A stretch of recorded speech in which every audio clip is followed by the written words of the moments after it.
U.S. consumer confidence ticked higher in March after 2 months of declines amid rising costs and fears of an economic slowdown.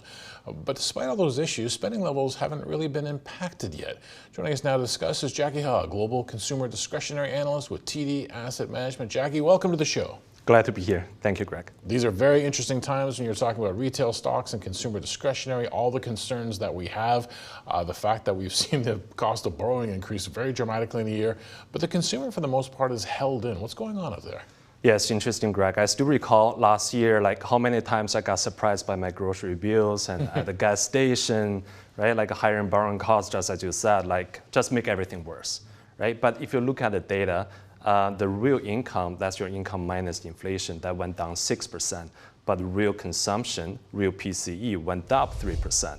It was really an excess saving story. So during the pandemic, consumers accumulated a lot of like government checks, income from their investment, so they accumulated excess savings, and they used about 40% of that to fund their purchases last year. That's what happened. And you talk about consumer sentiment. I think that's also interesting because people tend to use that as a leading indicator of what's going to happen to spending. At an aggregate level, it sometimes can be misleading because the slope of the change was really driven by higher income consumers. That's a little bit counterintuitive because if you look at the spread between high income and low income consumers, that reached all-time lows. Higher income consumers felt terrible. They had more real estate, they had more stocks and bonds, and that felt they feel the most. To fret over, right? Exactly. Yeah. So they felt the most direct impact from higher interest rate and financial market weakness. So, but how they feel didn't really transfer to how they spend. They just got enough spending to smooth out their spending behavior through difficult times. I think one interesting thing is we spend a lot of time talking about how the bottom 20% trading down, but they overall only represent 10% of the consumption. But the top 20% who are still quite resilient represent 40% of consumption. We should just be more mindful of that. Would we think that as we push further into this year, and it is, I guess, accepted wisdom, although a lot of things have been turned on their heads in the past couple of years, that when you're talking about interest rate hikes, they take time to work their way through the economy to be felt. Would we think that by the later innings of this year that the consumer will have reason to sort of calm down a little bit? Yeah, that's interesting. So if you look at what companies telling us, the overall spending are pretty resilient, and the top line growth outpaced the market expectations. Right? Part of that was because consumers are financially healthy. Part of that because we just got more stuff on the shelf than last year, and companies are promoting more. Right? And underneath that, a lot of that was driven by pricing. So consumers might buy less items, but they end up paying more, so it's still benefiting companies.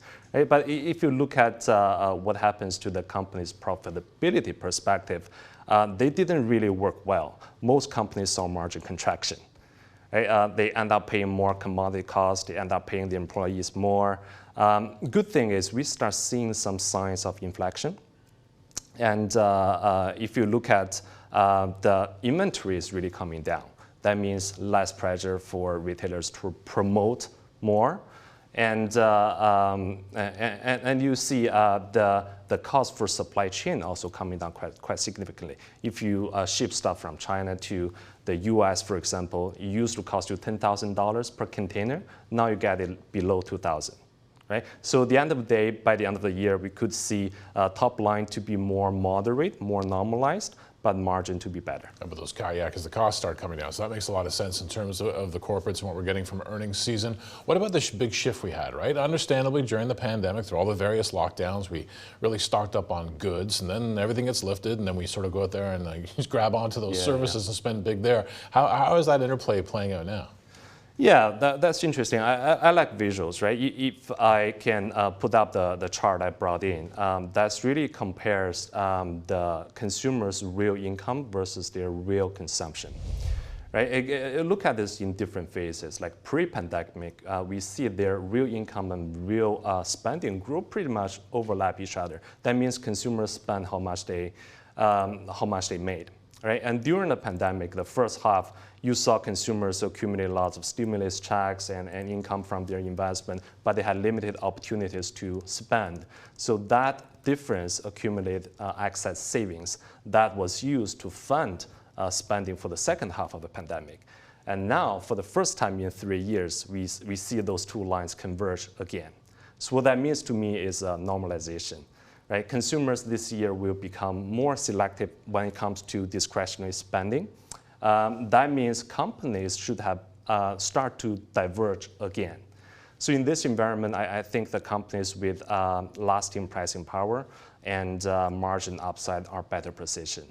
And it comes to your point, I think a few industries that fill in that framework, right? Like goods to services that continued, right? We're only halfway through that.